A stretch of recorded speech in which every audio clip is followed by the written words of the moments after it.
What happened over COVID was they made the biggest leap in history towards moving countries, Western countries, towards communism. This isn't even close. We're talking about a compound rate of like 18% over the time Trudeau's been in power. Instead, what you have is a number that's over 300%. That's the actual cost of living. Gas has doubled. Rent has doubled. The cost of homes has doubled. These things have gone up over 100%. Everything in life costs more money. They censored people for everything. Push back against vaccines, questioning masks, lockdowns, all these other things. The Wuhan lab, all of that was disinformation. All of that is true. Who gets to decide what the truth is?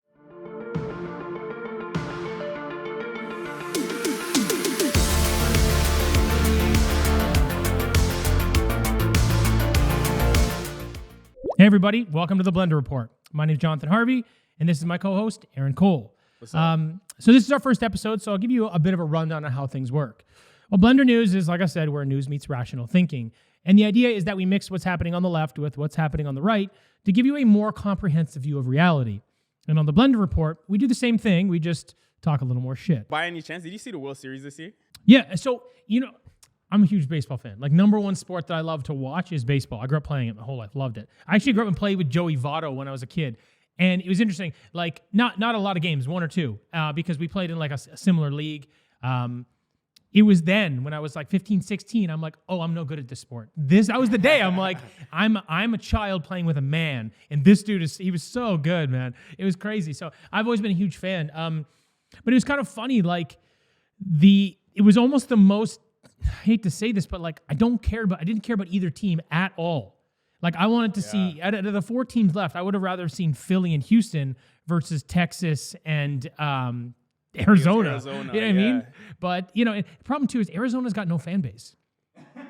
I'm sorry, but like, they really don't. It's just a team in a market that they had to fill. Philly's got a huge fan base, right? Yeah. So people couldn't get tickets in Philly. They were going and buying them for like under $100 in Arizona to catch the games. Yeah, I'm like, bro, there's no support here. But I mean, it is what it is. And I don't know, did you see that thing that popped up? It was Babylon Bee that posted it. Fucking jokes. They're like, oh, God rewards the only team that did not have a Pride night with the World Series. I'm like, I'm like, the fucking internet misses nothing, dude. Nah, they don't miss. Nah, that's one thing I love about the Babylon Bee. Like, they don't miss at all with their cap. It's so jokes. But it's so funny you mentioned that, like, you didn't really care like that. Because, like, you know what I even found? Like, I took a look at it. And pretty much, like, over the last couple of years, like, their viewership in the World Series has technically been down. Yeah, not surprised. Like, I think this one, in 2016, they were saying how it was about like 22.8 million that were watching at that time. Now this year it was less than 10 million. That's no joke, but I mean, how much of that do you think is because of the adoption into streaming services versus cable? Because like, what do you watch? So I don't give a flying, like, if it's not sports, if it's on TV, I don't care. That's the only thing I watch. That's the only thing I have on my cable box. And the thing is, like, I got a Android box at home, so I get all my sports. I'm good. But everything's kind of shifting towards streaming, and now you're seeing these major leagues. They are making they're making contracts with these streamers too. So cable's on its way out, and I'm wondering if most of that is a symptom of the fact that people just don't have cable because, if you had cable, you'd watch the World Series, but you're not going to go get it. You're not going to go out of your way just to catch the game. Maybe you'll go to a bar if you care. I'm not going to go buy what's their MLB pass, like similar to like, Dude, how they have like, that's just pretty expensive. And they're like, hey, you can watch 1 million games. It's like, bro, I care about one team. Like, that's it. So they're like, well, you can watch them all. I'm like, no, the one team. I only care about the one team. So they're like, well, you need, I think it's a bit of a broken model. I actually think if they parsed it out, if the MLB parsed it out and we're like, okay, if it costs you, say, $100 for the season, for all the games, well, we'll only charge you $20 for your team. Okay. That makes a lot of sense, but who knows? I think we might see something with that. Maybe if they make, they cut a deal with the metaphorical devil with Amazon, you know what I mean? Oh, Amazon's not the devil. Bezos is what's up. Everybody's just hating on that guy. Fuck you guys. That's true. All right, guys. So let's get into this. So for today, we have headline number 1. We have 128 soldiers sue the Canadian military for an abuse of power or for their COVID-19 policies, with over 31 alleging vaccine injuries. So we're going to pull up this article here. This is from Epoch Times article, and it states that current and former soldiers have launched a lawsuit against the top leadership of the Canadian military and the Department of National Defense, alleging abuse of power, a violation of Charter of Rights and Freedoms with regard to COVID-19 policies. The lawsuit involves 128 individuals who were coerced into taking the injections due to the Canadian Armed Forces COVID-19 vaccine mandate, with some refusing to be expelled from the military and others complying and allegedly suffering from severe adverse effects. This is getting pretty wild. So what do you think about this, Jonathan? Yeah, I mean, it's just kind of one more notch in this crazy belt that's been COVID, I guess. You know what I mean? Like, I think one thing I would say is, why are we making the people that are sacrificing kind of everything to defend your country? Why are you forcing them to do these things? I think if you kind of look back, and I'm not going to pull too far back, but the thing is they rushed an unknown type of vaccine into the market in less than a year when we know it takes 10 years, right? And people are like, well, we had the best scientists in the world on this. Yes, you did. But did any of them have a fucking time machine? Because you need to wait for 5 to 7 years for these things to sit in your body to know what's going to happen. It doesn't matter how good your scientists are. If you can't speed up time, you don't know how the body's going to respond. And the thing is, this wasn't a standard type of vaccine, which everybody knows these days. They rushed this thing into market. And what was weird is then they got very, very ideological, dogmatic about it. And not just like, you have to do this. You have to be on our team. You need to do this and this and whatever. And they're saying like, oh, you had a choice. Trudeau's out there saying, oh, you had a choice. You had no choice. These people specifically had no choice. So, I mean, when you look at something like this, what happened was the government has a set of rules they have to live by, just like everyone else in society. Theirs are a little more loose leaf, let's call it. But the reality is they tricked everybody into believing that this situation was so bad and their solution was so good that they were allowed to break all the rules to make sure everybody toed the line.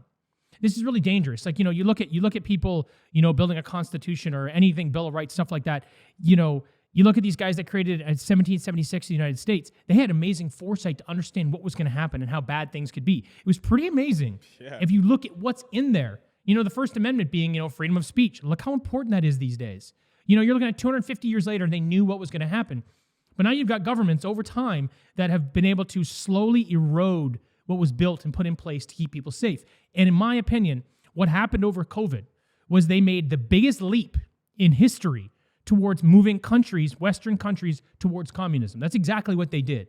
Everything that they've done, they pulled directly out of communist handbooks. They've convinced people that up is down, left is right, and everything that they, you know what I mean? Like, it became this thing where science was no longer about the science, but they would tell you that it's about the science. It's not. It's about dogma. It's become its own political ideology, right? And this is just one more example. You look at these people, like I said, that have sacrificed so much for your country, that are trying to do all these things, and they're young and healthy people. Look, we've never been able to vaccinate against a coronavirus, primarily because it mutates so quickly. We know this. We also know that you don't vaccinate in the middle of a pandemic because it's going to create mutations. These are things that were common knowledge in the scientific community. And then as soon as people started speaking up, they were all squashed. All those voices had to be condemned and shut down. So you realize this has nothing to do with a virus. It has nothing to do with the vaccine. It has to do with control. They made a substantial move towards compliance. And people were willing to give up everything. And they need people like the military to say, yeah, this is the right thing to do. We're on board. Yeah, let's go. Because they're your hired hands. They're the guys that go out there and shut us down if we start speaking up. So they needed those people to fall into line. And I'm glad a lot of them didn't. And I hate to see that some people got injured. I really do.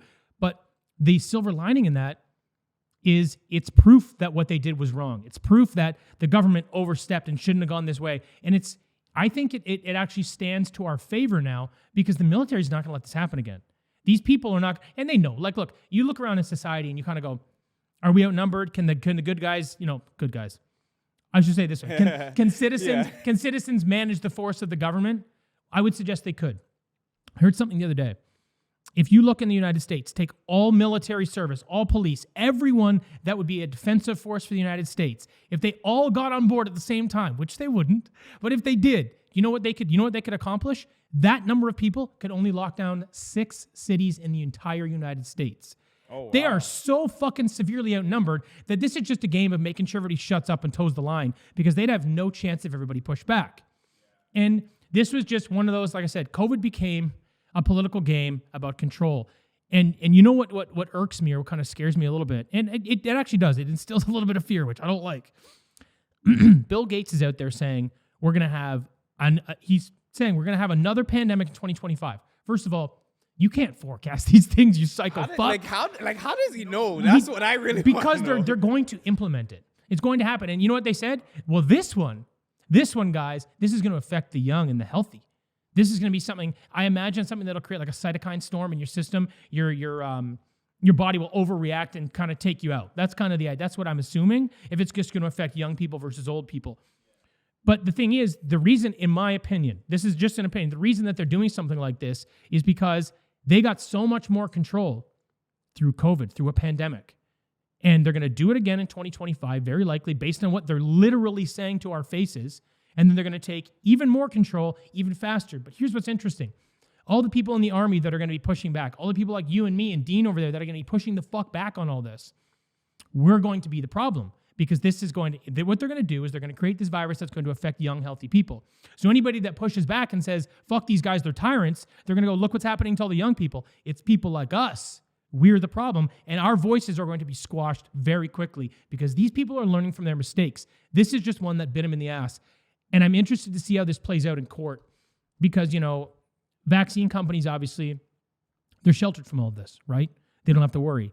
Ever since the Reagan administration, they've just had a free pass. Get a vaccine into the system. Don't worry about marketing. Just make yourself $1 billion. Got it.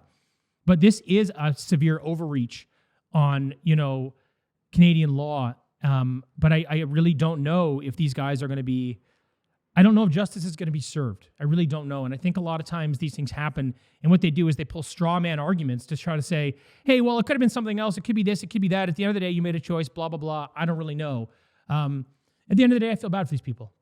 I do. I feel bad for people that took these things. I feel bad for people that were injured. I feel bad for people that were coerced into, for one reason or another, whether it's your job, whether it's the military, whatever it is. I feel bad that our government treated these people so poorly, and this is where they ended up. But here's what I hope.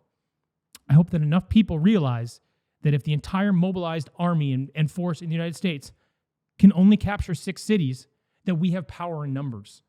This happened once. And they're telling us it's going to happen again. So when it does, stand the fuck up and push back. In fact, now would be a great time to start voicing this because people like us, we can't carry this entire load.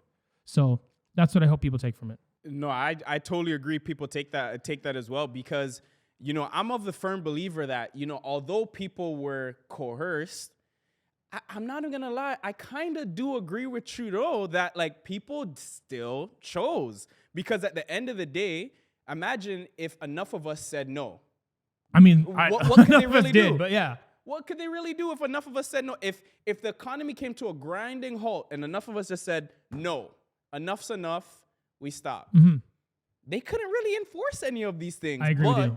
The problem comes in where enough people feel whatever their pressure could be. It just comes down to pressure at the end of the day. It could be economic pressure. It could be social pressure. For sure. It could be just a whole bunch of other factors that, we might not take into consideration that push them towards these decisions. So I just hope that people learn their lesson, like you said, because at the end of the day, it's still a choice. And you have a choice to take it up, take it or push back. And I think the choice this time, in my personal opinion, especially after seeing how many people were affected, I do think people have learned. But like I said, I don't have a crystal ball either. We only can hope and see, right? But we've seen the play. I used to play football, and it's like how many times can someone run the same play before you stop it? Exactly. Right? Yeah. And that's how I kind of like see it. I agree with you. I think I will not give everybody a free pass, but I will give everybody the benefit of the doubt. How's that? To say hey, this last time around, a lot of us were being pretty vocal, and I think that, in my opinion, it was pretty clear. But I understand, like you said, there's economic forces. There's a lot of social pressure. They did a really good job with their campaign. They did a great job with that fear marketing campaign. That was fear porn. You think about it, the number one tool the government has is not pharmaceuticals, it's not munitions, it's the media. And they weaponized it, and they did such a good job. But now, like you said, we've seen the play. You know what they're going to run. You know how it's going to work. They're telling you to your face what's going to happen. And now you saw how poorly it went for you last time. They scored a fucking touchdown. Do not let this happen again. Don't let it happen again. I totally agree, man. So we'll see where it goes in 2025. Hopefully something changes there. But all right, Jonathan, on to headline number 2. there's been an open hatred of Jews that has been surging globally that has been inflamed by the Gaza war.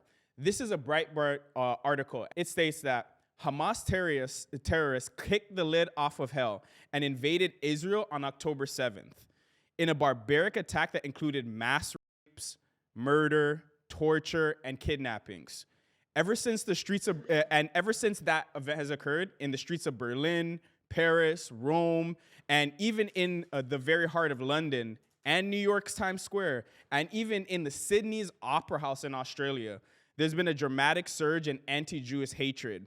The Hamas attacks in everything have brought back a ton of historical context, and it's brought forward this new wave of anti-Semitism. So I just want to gather, what are your thoughts on this? And, do you see this as some sort of new wave of this division that's happening similar to like what happened with COVID? Well, so here's the thing. There's a lot to unpack there. First things first, like I said, the government's number one tool is the media. Right? Now, I think if you look at the war, what the Hamas did on October 7th was a terror attack. It was brutal what they did. Horrifying. And there are people there that want to exterminate Jewish people from the planet. There's no question there. No question there. That's very true. It's been everywhere. Like I'm even seeing, if we walk around Toronto, I'm seeing a lot of like people spray painting stuff like, for sure, F Jews, stuff like that. Like I've seen it on random sidewalls and stuff. So you're seeing a lot of that, but when you're seeing it in places like Toronto, New York, London, stuff like that, same thing. There's a certain level of boiling anti-Semitism that seems to be coming to the top because of this, right? It's my opinion, honestly, that hate of any kind is bad. I just don't agree with it. I don't really hate anybody. I either love you, care about you, or I just don't even think about you. So I really am against a lot of that stuff, but I think this is being, I think the media perhaps is being a little, maybe hyperbolic's the wrong word. I think they're going a little too far, because what's actually happening at scale right now is you're seeing people that are pro-Palestine, pro-peace, pro-civilian life. That's actually what the majority of it really is. So when you get off of mainstream media and you look, like you said, so you got 100,000 people protesting in London. You had over 100,000 in Turkey. You had hundreds of thousands throughout Europe. Thousands protesting in France, where it's literally banned right now. And again, you are going to have some bad actors. You're going to have some violence, some genocide. You're going to have some people promoting some pretty nasty shit. You are. I understand. You definitely are. And again, I don't justify hate. That's not my intention. But I'm actually going to bridge back to that in a second. But at scale, what this is, you're seeing it in the States. You're seeing it in a lot of colleges and universities. And like you said, New York, Toronto. It was all over. And it was very big this last weekend. These people are calling for a ceasefire because 9,000 Palestinians are dead. Over 6,000 of them are women and children. These people, look, all people that are Palestinian are not Hamas, even though all Hamas may in fact be Palestinian. So it's a very interesting designation. You have to be clear on that, because you can't just keep going in here and ethnically cleansing a race of people because of what's happened. I admit what they did was wrong, 100%. But where do you draw the line? Where is it casualty of war versus genocide?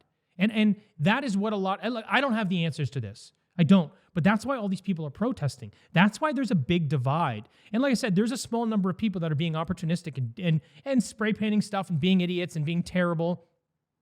That's going to happen no matter what. The large mass of these people, these hundreds of thousands, these millions of people, the media is portraying this as just purely anti-Semitism. It's not what people are saying. They're out there with Palestinian flags saying they want peace. They're not saying they want anything bad to happen to Jewish people. That's not the case. And to kind of bridge back to the other point, if you look at kind of what's happened in Palestine over the last 70 years, admittedly, if you know your history, a lot of this has been brought on by Palestinian actions, and a lot of it's been brought on by Israeli. There's a fundamental problem. They both want the same piece of land, and neither one of them really wants the other one to exist. That's kind of fundamentally what's going on. So they're both taking their opportunities to attack when they can, right? But if you take that understanding and you say, okay, well, there's 14 million Palestinians in the world. I don't know what the number of Hamas is. I don't know. They're a political party out of Gaza. I don't really know what that looks like. But then you take the number of Jewish people in the world. There's 16 million. Just under half of those are in Israel. And you look at how these two cultures have been fighting in a place like, if you look at how they were divided in the 40s, it seems like they were divided for war. There was not a straight line. You take this side, we'll take this side. They were intermixed with each other. You basically designed it to kick the shit out of each other. That's what you did. And the Arab countries got into a war with them right out of the gates. So it was very obvious what was going on. These people have hated each other for decades. And again, they're fighting over the thing that each of them, they don't want the other one to exist, and they both want the same piece of land. So when you see people that don't like them, or, Israelis that don't like Palestinians, Palestinians that don't like Israelis, and you see some Jewish hate, I don't think that it's acceptable. But if you understand a little bit of the history, you kind of go, okay, I understand why they might feel that way. Again, not justifying it, saying I understand why. Why is it bleeding into the other parts of the world? I don't know if those are Palestinians. I don't know if they're opportunistic shitheads. I don't know if they're terrible people, because those people exist on both sides all the time. That's just going to happen. But this cultural divide, to your point about it maybe becoming more like COVID, it has. So what's happened is the Western media, like I said, number one tool, it is being controlled more and more by the government every day. And now what they're doing with a lot of these censorship rules is they're deciding who can say what on what political issue. So if you say anything in the West against Israel, or even really pro-Palestine, not even against Israel, just pro-Palestine, that's getting censored. And so that's created a huge pushback, but it has to be off. It's kind of offline. And I think that's why you're seeing a lot of this. But you're also seeing a really big divide, at the college, university, and government level. And I actually think this is an important thing. First of all, I support a lot of what these people are standing up for in terms of pro-civilian life. I think everybody should. I think every civilian life is worth the same. Nobody's worth more than the other person. Sorry, I don't care where you come from or who you think you are. You're not. An innocent civilian life is an innocent civilian life. Fuck off with that. And that's what the majority of these kids are standing up for. But the problem is, a lot of the people that donate to or support or have built these schools are Jewish. That's just bottom line. Or more to support that side because they're tied in with the government or whatever it is. But this divide of seeing the schools and the youth push back against the government, in my opinion, this is a healthy thing. Because for decades, maybe longer, as long as I've known, there's been a strong divide. You see the idealistic young college student that goes through this cyclical nature of kind of figuring themselves out, making their own money, and then they start to see the world a little differently. But liberal policies have been so insanely socialist or communist or whatever the hell you want to call them for so long that they've been in lockstep with students. That's not because the students want to be in lockstep with the government. It's because the government has been employing such insane policy, right? So this divide is actually a good thing, because now these students are living in a world where they push back against the government. They're not in lockstep with them. So now anything that comes out of the government's mouth from now on will automatically be seen as a problem from these student organizations, or at least they'll question it now. So I know I got a little bit off topic, but I think it's actually sort of a silver lining within the divide. I suppose to the bigger point of where this kind of lands in terms of the culture war, it is becoming a little more left-leaning to support Palestine, that's for sure. So it is gentrifying within the political parties. But you still have a lot of, Biden's very pro-Israel, doing whatever he can for them, unwavering support. Has it become the new COVID? Yeah, I mean, anytime there's a conversation online that the governments don't agree with now, that is going to be the new COVID. If you pick the wrong side, you're a target, right?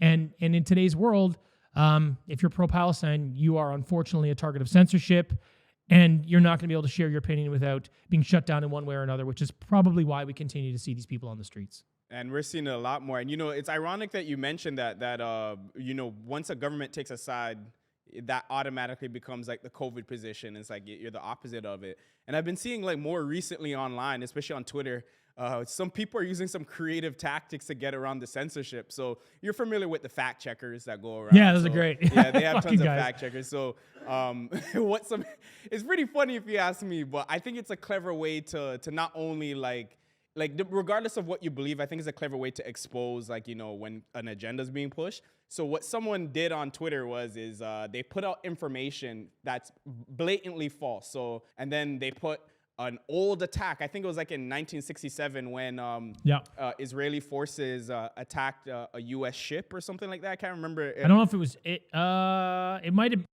I don't know if they would. I don't know if Israel's ever attacked the states. I don't know, but I know for sure in '67 they are the ones that admittedly the ones that started firing off rockets and started that war. They said that they were provoked, but they were the first ones to fire in '67. Here it was. Yeah, it was something like this. So the tweet exactly says, On June 8th, 1967, Islamic nations attacked the USS Liberty in the Mediterranean Sea. 34 were killed, 171 were injured. Please get the word out. And then the fact checkers went in. The USS Liberty was attacked by Israeli forces. Oh, was it? This has been confirmed by numerous reports published by the U.S. government, which was the original intent. So it's just interesting to see how people That's wild. Why would they attack the U.S.? The U.S. has been an ally forever. I have no clue. Yeah, that's a blind spot for me. That's interesting because if you've always had like this kind of, Israel's been supported by the Western world since its inception. Yeah, honestly. exactly. Yeah, that's exactly the word I was looking for. So it's kind of weird that they would fire on them, especially considering in 67, the provocation was really coming from like Egypt and other Arab nations towards Israel. And the U.S. has never spent any time supporting them. That's a surprise. It's interesting. It's something I will have to go educate myself on. No, most definitely, and that's what kind of got me like raising my eyebrow to it, because then it started making me think. It's just like, okay, like that's kind of like a provocateur, like type of move, because then what if the U.S. thought it was Islamic forces, and then they sent in troops into that region for that reason because they thought it was Islamic forces and stuff well, like that. It's kind of interesting to see that. I think you see a lot of stuff like that, but kind of to your point about the Twitter stuff, it is kind of funny that people are being that creative and finding a way around it, but isn't it a shame that you have to? It's pretty crazy. I think, I'm all in favor of adding context to things that require it, because, it's online. People like to sensationalize things. Sure. But as long as someone can provide proof to a statement, I think it should fly. As long as you can, provide your spark notes. Yeah, you should be able to prove your as to why you made such a statement or why you believe something like that, right? I mean, I agree. I think the big thing is free speech, in my opinion, is under attack, and I think that we need to find a way to level out. I think Elon's doing a great job of providing a platform and a landscape where people can actually talk. And it's a shame that people are pushing back against it, but yeah, that's just the world we live in today, and I obviously have major issues with it. But I think that you're going to have a lot of people with a lot of bad ideas. The only way to beat them is with better ideas. Let it happen. That's true, and that's why the bad ideas need to be put out there so exactly. that they can be challenged and shot down. Like it's such a weird thing. People are like, well, you can't say things like that. It's like, no, you can, because the world will condemn you for it at scale. You have a right to be stupid. Yeah, you have a right let to people be stupid. call this man stupid. Anyway, but yeah, no worries. All right, guys, on to headline number 3. Advocates take their case for guaranteed basic income to the Senate. So this is from a CBC article that says advocates calling on Canada to create a basic income is pushed back on what the senator called the myths and stereotypes about such a program during a Senate committee meeting. This was earlier in the month on October 17th. And the Red Chamber is actually working through Bill S-233. And if passed, it would require the finance minister to develop a national framework for implementing a guaranteed livable basic income program throughout Canada. The legislation is sponsored by Senator Kim Pate, and an identical bill has been submitted through the House of Commons by the NDP MP Leah Gazan. And neither bill would actually implement a basic income program, but it's being studied. So what are your thoughts on this, Jonathan? We'd love to have your take on UBI in Canada. Well, for starters, because you're seeing one in the House and you're seeing one in the Senate, they're identical bills, this is going to pass in some fashion. Oof. For sure, it's going to, 100%, right? They're already, both sides are already supporting it, right? And you've obviously got a coalition government that can pass whatever they want. And let's be realistic, UBI is a socialist program, which is basically what our government has become. So tell me how this doesn't go through. I have no pushback here. I'll go ahead and ask this. So, what if you're someone that's in the middle? You're like, you know what? UBI could potentially work, but what are some ways that it could be done correctly? Like, do you even think there's a correct way to do it? Not at all. No, don't. Look what happened through COVID. Just example number 1. You print a bunch of money. You give it to the citizens, you create massive inflation, and your country's deeply in debt. And now what you've created is you created a lazy group of people in society that now just expect to be on the government dole. That's kind of what happens. People are like, no. If you give people a basic living, look, universal basic income is a solution to a problem our government created. That's what this is. That's exactly what it is. And people are like, I've looked at the budget on it. It'll cost $80 billion a year. That's what they say. $80 billion. First of all, it'll cost, How did they do the math? it's That's what I fucking wanna know. bullshit. It'll cost at least 120, 130 minimum. And here's the thing. What happens when you give away free money? People line up for it. So it will grow very quickly. Because why would you not take a basic livable income versus working at McDonald's or working at a restaurant or working in some shitty job, any minimum wage job? They're all gone. No one's going to work them. Because the thing is, why would you go take a job and work and do something you don't want to do for the same amount of money? Oh, that's right. You wouldn't. And what's interesting about this program is they say no one in this program has to educate themselves or be looking for work. Oh my gosh. I'm like, are you crazy? That is pretty nuts. Like, I'm not really for UBI. I just more so in my personal opinion, I just think that's how they're going to implement CBDCs. So I agree with you. But like, I think UBI, in a ideological world, maybe if people were, they worked 30 hours minimum and then they got it's like UBI is like a top up on their. They have programs like this that already exist. So the thing really? is, when you can get food stamps, when you can be on what's it called? Pardon my assisted living. Yeah, exactly. There are are programs in place to help people if you have kids, all these other things. So we already have like a small group of programs that can go and assist these people. And the thing is, I do believe that you need to help society when society can't help themselves. But that's not what this is. The idea of a guaranteed basic living income is to give everybody over the age of 17 money to survive. But here's one of the challenges you have. If you look at the language in the bills, it says that you have to give them enough money so that they can sustain a life. They use a certain word. I forget exactly what it is, but it's like they don't use the word respectful, but it's kind of like a reasonable life. That's what it is. They're trying to say decent or humane. Yeah, or so they have a. But here's the problem: when you go to some small town in like Quebec, the average cost of living is $20,000 a year. Yeah. When you live here in Toronto, it's closer to 45 to 50. So how do you then decide? So part of the bill is deciding how much money to give people based on where they live. Okay, so now you've already opened this up for major corruption. It's major problem now. Because now my address is in Toronto and I'm out living in Quebec for sure. I'll fucking catch you later, right? But that's fine. There's going to be blind spots in these bills and these things are going to happen. But let's look at the actual reality of the economics because that's what I think matters most. Pardon me. They say it's going to cost $80 billion a year. So let's just run with $80 billion. Let's just say they're right. They're not, but let's just say they're right. What Gazan said, Leah Gazan, the NDP, she goes, first thing we're going to do is we're going to save $30 billion in government spending. Really?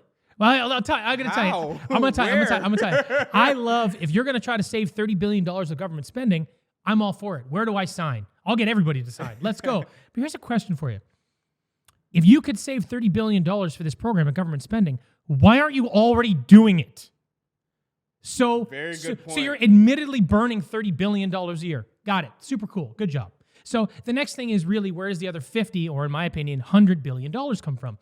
And what Gazan says, it's not even a plan. She goes, well, we're going to take it from the rich. Careful. Here we go. First of all, they go, well, these rich people are storing money offshore and they're dodging taxes and doing this and doing that. We could be collecting an extra $51 billion a year. So if you could be collecting it, but you haven't collected, that means it's not money you're ever going to get your fucking hands on. That's for starters. Second of all, they say legal loopholes, dodging taxes by using legal loopholes. Isn't that just doing your taxes appropriately? That's just, it's funny you mention that because it reminds me of that when Donald Trump said that to Hillary Clinton. She's just like, oh, he dodges taxes. And he's just like, I'm just being smart. Yeah, I'm using the same tools you are. So you're saying, basically what you're saying is all rich people are nasty, evil, and they're doing their taxes properly, and you're going to take that money. Or you're going to take the money that's offshore. Now, here's a couple problems with that.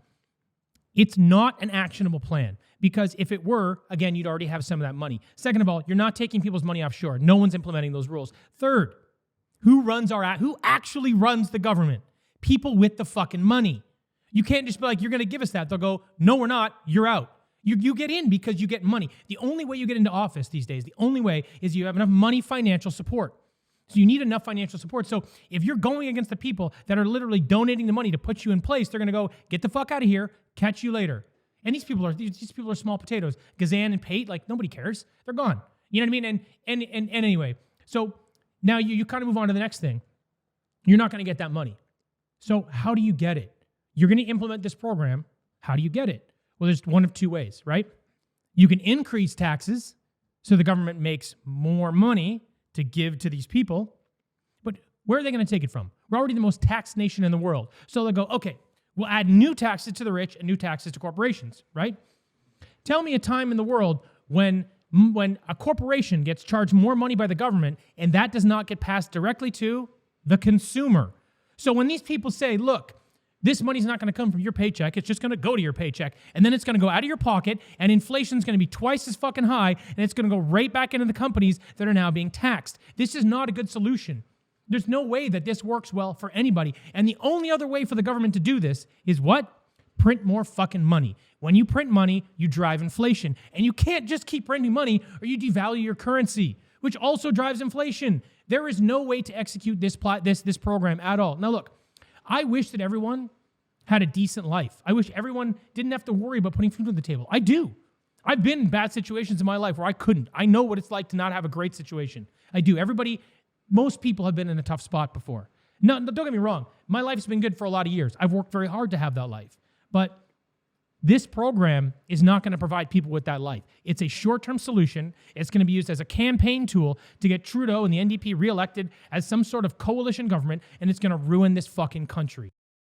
Wow, man, you took the words out of my mouth, and you know what's the only thing that I heard in my head, like as you were going through there, I was like, all I heard was, buy Bitcoin, buy gold, buy silver. I'm like, yeah, dude. I just went full Kiyosaki. I was just like, buy everything, just like, don't keep dollars. Like, but it's crazy, man. Like when you really put that into perspective, it's just like, where are they getting this magical money from? It's just like, at the end of the day, like it has to come from somewhere, and they're gonna, like you said, they're gonna have to create it, whether it's through like increasing monetary supply or taxing people. And at the end of the day, Canadians are the only ones that stand to suffer because, it's not going to really affect their life because guess what? These same people saying this, they'll probably have their money offshore too. 100%. So 100%. They're just talking just for, I guess, views, votes and everything like that. But it's ironically enough, like, I think the main concern I have with like UBI, like I said earlier, it's just like, how are they going to implement it? So it's going to be with CBDCs, in my opinion. So people's number one fear. Yeah, you're right. That's how they're going to get the first pilot program. I agree with you. You're right. Absolutely. And then we look like what we mentioned earlier with the vaccines, right?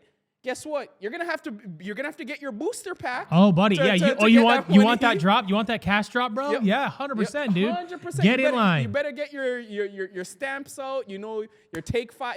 Be updated every. What they say in the pandemic one time was like, oh, you have to get updated every 3 or 6 months. It was like every 90 days, or every 6 months, or something. I don't know. And they said a lot of wild shit. It was wild, and like wasn't there like a recent report saying how like after the third shot or something like that, like you get increased chances of cancer or something like that? Like there was something. So there was a study that was put out that was done on 10% of the global population. No, 9% of the global population, 10% of the total vaccinated population. And the study was done on countries near the equator.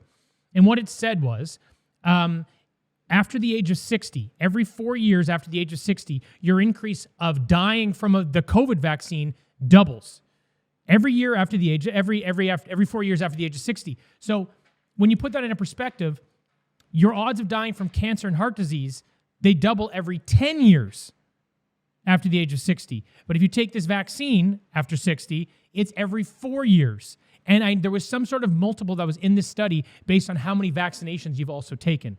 So this thing is wildly dangerous. At the same time, they put out a study the other day from Pfizer, the FDA via Pfizer's data or something, that kids from 2 to 5 now are having seizures and strokes from these things, and they're just now admitting it. Oh my gosh. It's just that these things are bioweapons, man. And I hate to say that because it sounds conspiratorial, because I don't think the intent was necessarily as bad as the result, but the result is really what matters, and it's horrifying. Anyway, that's a tangent. That's the one thing that you could go down another way, but totally true. UBI, hey man, we might see it sometime soon, but hey. We might not. We might. I think we will, and I think a lot of the high earners and the capable Canadians are going to get the hell out of this country because that's writing on the wall saying you're all fucked. Yeah, and I totally agree, and I could see that happening. But all right. So with that said, On to the next headline. The cost of living in 2023 is so bad. This woman on TikTok makes nearly 100K per year, but claims she was better off in 2012 earning minimum wage. This is from a Yahoo News article, and it says, recently, TikTok user Sam Brzee, I'm assuming, she received over 375,000 views on a TikTok where she claims that she had more disposable income in 2012 working a minimum wage job than she does working a job making nearly 100K now. And in the article also states that the cost of living is so bad that she mentions that she pays $1,650 in rent now compared to just $350 in 2012. And with student loans, a car to pay for, she says that she barely has any money left over. Whereas back in 2012, she could go out for dinner and go shopping at any time she wanted. Commenters on the video also echoed her sentiment. But what do you think about this? What do you think about the current cost of living crisis going on, Jonathan? There's two sides to this. There's two parts, rather, I should say. First of all, the government tries to tell us that inflation is this small number, like 5-6%. They use the CPI, the Consumer Price Index. Now, that's a basket of goods that they decide what goes in there. They decide what goes in there that helps them politically, so they don't look quite as bad, right? And the reason I say that is because the cost of groceries in Canada since Trudeau took power in 2015 has gone up over 300%. So even if you use inflation, the inflation number of what it is, like 6% this month, or the 2% that they peg, it's supposed to be every single, year, this isn't even close. We're talking about a compound rate of like 18% over the time Trudeau's been in power. Instead, what you have is a number that's over 300%. That's the actual cost of living. Gas has doubled. Rent has doubled. The cost of homes has doubled. These things have gone up over 100%. Everything in life costs more money. And here's the problem. All the services, people are making the adjustments in their pricing too, because they also have to pay a lot of the same bills. So anyone making minimum wage or anybody in that space, there's no way you can afford to live here.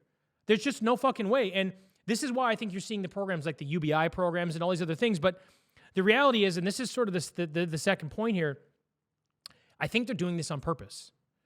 I think what they're trying to do is, like you said, if you're trying to push the CBDC stuff, if you're trying to get people on the dole or UBI or whatever the hell it is, if you're trying to control people, you have to take away their ability to be able to support themselves.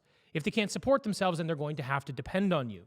And you know what? Honestly, I don't know how, well, I do know how. I guess they printed a bunch of money and shut the entire economy down for several years. But this is not going to get any better for several years. We are going to be going through a situation for quite some time where we're in a recession or a depression, despite whatever the government's numbers are saying. That is the reality.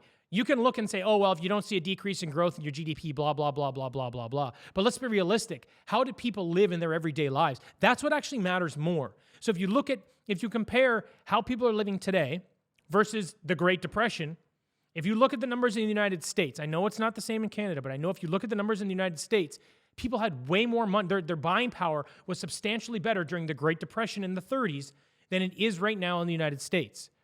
So when you look at that direct comparison, and that has to do with their income, basically what they did, there was a drawed value between income and how much they could purchase for it, so their purchase power. It is way lower today. This is not going to get any better for a long time because we're not doing any of the right things.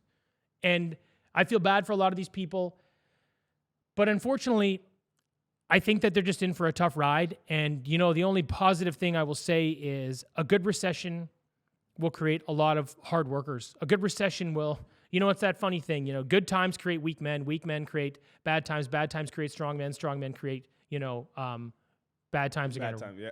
Strong men create good times. Yeah, then you get it. So it's weak men create bad times create strong men create good times create weak men again. It kind of goes in that circle.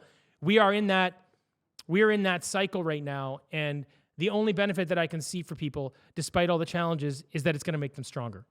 I don't know how they're going to put food on the table. I don't know what kind of sacrifices they're going to have to make. I don't know what the government's going to force them to do.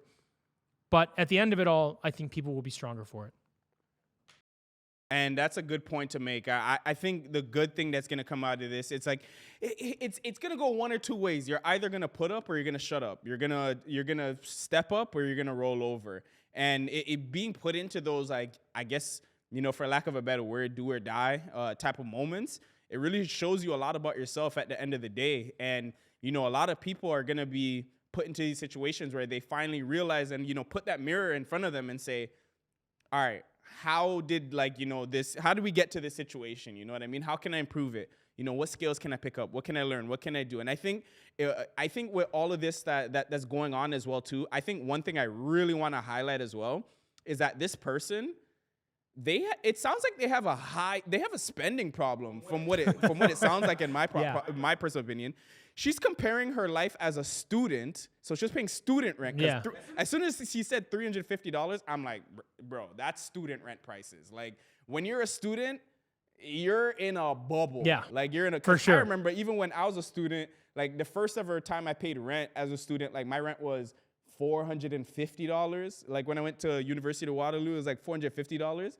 So. And that was expensive compared to the people who came to university before me. They were like, "Oh, you're paying $450? I only paid like $350 or $250, stuff like that." So it's just like, she's comparing her expenses as a student, and then on top of that, she's not even acknowledging the fact that she has a high spending. Like, do you really have to drive that new Mercedes-Benz with a $1,200 car note? Do you really have to do that? Can you buy something that you can maybe afford a little better? It seems like her apartment's really not that bad. Yeah. $1,600 in Vancouver, that's pre-pandemic prices. $1,600 in Van, yeah, now that doesn't buy you shit. Now I think the average apartment in Van's like $2,500, $2,800, something like that. It's wild now. But that is actually kind of the value, right? That's one of the, like I said, again, I try to look for silver linings and things, and that's kind of what it is. This is going to force you to be humbled. You're going to have to get rid of the $1,200 Mercedes. You're not going to have a choice, or otherwise you can't eat. You might have to downsize. And I feel bad that our government's put us in this situation, but this is where you get strong. You get strong by failure. You get strong by being thrown out on your ass. You get strong by getting back into the old beat-up Toyota Tercel and staying at mom and dad's and raiding their cupboards. Like, that's how you get strong again. You get strong by making sacrifices. You get strong by realizing that you don't have a good enough skill set to survive in this world anymore and make enough money. So you start adapting. And like you said, it's you adapt or you die. And the way you die is you fall into the government. You fall under the government umbrella of UBI and CBDC and all this other shit that they say, get in line and get your vaccine and do all this other crap. This is everybody's opportunity to feel what hard life is going to be like. And you either, like you said, put up or shut up. That's it. Yeah, and the good news is for the few people who have that, they have that dog in them. Let's go. Like to say, everybody's got a dog in them, bro. Everybody does. Everybody's has a dog in them, and they also have that little bitch voice. Yeah. So it's up to you to who you're gonna listen to. But I think all you gotta do is, like, especially in this world where everyone is just literally online crying and complaining, you just gotta try a little bit harder. Just a little bit here's harder. the thing that I like. That's the funny I part. like to try to tell people, like, this sounds so fucking fluffy, but I'm going to say it anyway. Greatness is something you choose every day. Every day you get up, you can choose to be fucking great. You can choose to be the best version of yourself. You can choose to try as hard as possible. You can choose to not fucking bitch and complain. You can choose to be the greatest version of yourself and to continue to improve every day. This isn't something that happens overnight, and it's not something you can only try once in a while. You make it your lifestyle to be great, and you will win. Nothing can take you down. That's how it is, man. And not enough people see that. Not enough people realize how capable they are. Not enough people are willing to pull that dog out of them and get into the fucking fight. But shit like this is forcing them to do that. So hopefully, society becomes a little more great because things are so terrible today. And like I said, it's going to continue to get worse. That's true. So, all right, folks, let's get into this next one. So we have headline number 5, which is MPs want big tech held responsible for misinformation spread online by foreign actors.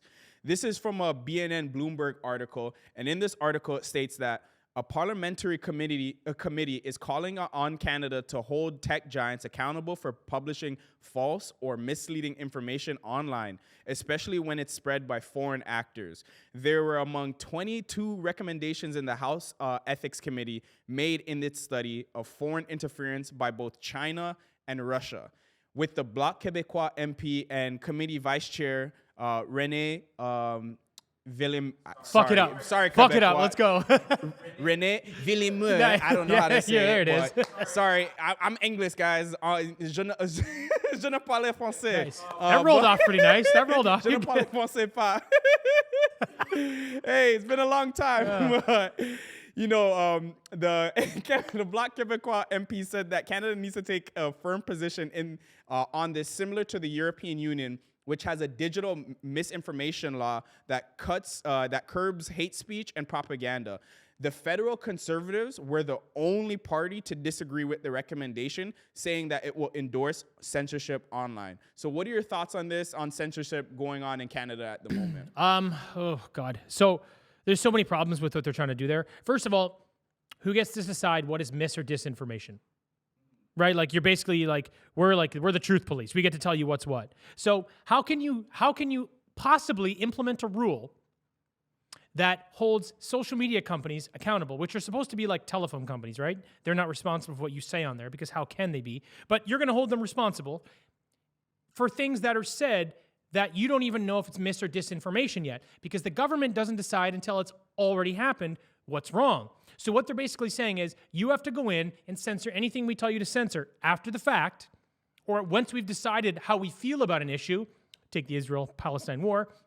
Anything else that comes out is mis or disinformation. The next problem I have with that, if you look at anything that happened over COVID, they censored people for fucking everything. You know, pushback against vaccines, questioning masks, lockdowns, all these other things. The Wuhan lab, you know, being the origination, where the virus originated from. All of that was disinformation. All of that is true. So when you look at these rules being implemented, you're like, for my first biggest, and always will probably the biggest problem I have with this, who gets to decide what the truth is? Right? And what these governments are doing is they're saying, we do. We get to decide. We know better. Fuck you. That's how I feel about that, for starters. Second of all, they said something about, you know, implementing a rule that they have in Europe. So in Europe, the European Union, they have a Digital Services Act. This is dark. What they're doing, they can completely control everything that happens on all these social media platforms. They also have given themselves, in the UK, they've given themselves the power to build a back door into these programs, so they can actually look at your private conversations you're having with people. This is the OSB. This is in Britain, in the UK. They can tap into your conversations that you're having on things that are supposed to be encrypted, like WhatsApp or Signal. So this is, at scale, we're losing the censorship war. That's already happening. And then when they say, oh, we need to implement these things in Canada, what the hell do they think they're implementing? We've got Bill C-11, we've got Bill C-18. The Online News Act has basically shut off news in Canada, which Trudeau knew would happen, because it's the same thing that happened in Australia when they tried to employ the same strategy against tech companies. We have Bill C-11, which is the Online Streaming Act, which means you have to file with the CRTC if you make over $10 million. And once you file, they get to dictate what content you're allowed to push out. That's it. That's the bottom line. They can say whatever they want to say. Oh, we're prioritizing Canadian content. What you're doing is you can look at any piece of content that there's a complaint about. This is just one of the rules. It doesn't even have to be illegal. So take this podcast, take a Joe Rogan podcast, especially through COVID. Some left-wing fuckbag goes and complains about this, and then the CRTC goes, yeah, that's misinformation. We're going to pull that down. So they don't actually penalize Joe Rogan. They penalize Spotify and say Spotify has to pull it down. If they don't, they fine Spotify. So these rules are already here. And the worst one is they're implementing something called Bill C-36. Bill C-36 is a hate speech bill. That's exactly what it is. They can say whatever the fuck they want. That's what it is. But the thing is, they get to decide what is hate speech. So when you combine all of these tools together, Canada may have the strongest censorship weapon in the world against its citizens. Maybe the strongest, Wow. you know, in let's call it a democratic country. Allegedly. Yeah, like you get into places, you go to like North Korea, you go to places like China. Sure, it's a little different, but they don't pretend like they've got a democratic system in place. Yeah. So this is already going 100 miles an hour the wrong fucking way, and I actually think it's too late. What I actually believe, if I go, I'm not trying to go too deep here, but I think that other than Twitter, X, which is where I'm going to start posting a lot of content, I think everything is captured. Everything is captured. Everybody's got government agents working there. Everyone's towing the line of the governments, because the thing is, they don't actually give a fuck what you and I have to say. They care about making money.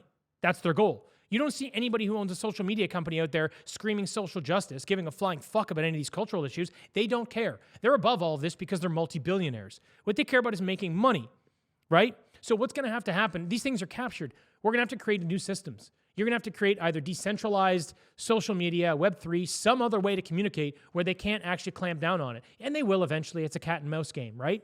Yeah. But when these people say, when these MPs and say, oh, we need to hold these social media companies accountable for misinformation and disinformation and all this other stuff, and you simply can't. There's already legislation in place to safeguard them. Unless you abolish all of that, This is just more nonsense. This is just people just screaming in that their propaganda and censorship megaphone, just letting everybody know that they've got control of you, they've got control of me, they've got control of everybody and what everybody can say online. That's all that this is. That's not going to go anywhere because legally there's no way to apply that particular rule. That being said, those other 3 tools, C11, C18, and C36, are, like I said, the most severe weapon in the world against censorship, and it's already coming down on Canadians. And I don't know that there's any real good way out of it, to be honest. Yeah, it's getting real spooky in North America, that's for sure. And ironically enough, I feel like we're like a crash test dummy for what they're gonna try in the States. It's like, like, yeah, let's try it here before we rile up people with guns. Well, so it's interesting. In the United States, they've already got, so what they had was they had a bunch of legislation going through at the state level, right? So all the Democratic states were like, the government needs to have more control, you fucking psychos. And everybody on the conservative side were saying, or Republicans rather, they were saying, no. The social media companies need to be, if they're a telephone service, under Section 230, that's basically what they have, is they have safety from what other people say online. If that's what they are and they can use Section 230, then they can't censor people, especially for political views. That's what all the conservative governments are saying. So what they did was the Supreme Court goes, we're going to grab all that at the federal level. We're going to take all that. We're going to do one big case. That big case is working its way through the Supreme Court right now. So there is one big case going on that is going to be decided probably early in 2024. And if I had to... Right in time for election season. If I had to guess, it's going to go... Unfortunately, if I had to guess, it's going to go the way of the Democratic solution. They're going to go censorship. They're going to go control. They're going to start applying these new rules. And the reason I really believe this is because, I know it's kind of a funny thing, but they signed this UN declaration. All these governments, I forget the name of it, it's this global governance thing on disinformation that was brought forth by Melanie Joly of Canada. So Canada actually championed the bill. They brought it through the UN, and over 30 countries have signed it. And it's all the notable Western countries. And what they did was they agreed at that time to use their political tools, their policy, their laws to implement weapons against disinformation worldwide. And as we know, disinformation is just one side telling us what the truth is, and the rest of us have to shut the fuck up. So I believe that the United States is going to go the exact same way. And again, the next thing that we can do as a society is build a new set of tools that is outside their current grasp. That's a good point. So it seems in every way we have to adapt, whether that's like economically, politically, socially. It's adapt or die right now. So it's the world, that's man. Interesting, man. And like it just gets me thinking, the future is, it's as much as like, it may seem kind of grim. I also think there's like a silver lining of good, in the sense that like it's forcing people to create their own systems and not being over reliant on like what's currently out there. So I think, that's the good thing. People are creating their own systems, decentralizing, as we were speaking about earlier, just relieving some tension away from like, these centralized sources, which suck up all the power, almost like a vacuum. Yeah. So. I mean, I'll kind of finish off the day and say something that I think is sort of important. Like, humans are creatures of progress, right? Yeah. If you look at a beehive today, or you look at a beehive from 10 years ago, while it's a magnificent thing, it's the exact same. Nothing changes. But if you look at a cell phone from 20 years ago to today, one of them's a flip phone that you can barely call somebody on, and the other one now is a supercomputer that can fly you to the moon. So humans progress. We have this need to progress, right? Yeah. And what happens in society, or what has happened over the last few centuries, is maybe a couple centuries, we've taught people that by the time they're in their mid-20s, you're educated, you don't need to learn anymore. You don't really need to progress. You just need to get on the hamster wheel and live your life. And live your life. That's all you need to do. Stuff like this, we talked today about a lot of silver linings. Things that force you to adapt and grow and progress, that's instinctual. That's baked into being a human. So yes, I think the world looks terrible in a lot of ways. I think it is pretty grim. But we are innately creatures of progress, and this is going to force people that have been stuck on a hamster wheel for a long time to jump off and learn how to progress again. So I think there's good value in it. Well, that's what's up. So, that's pretty much it for today, folks. So thanks for tuning in for this one. We'll catch you on the next one. Bye, everybody.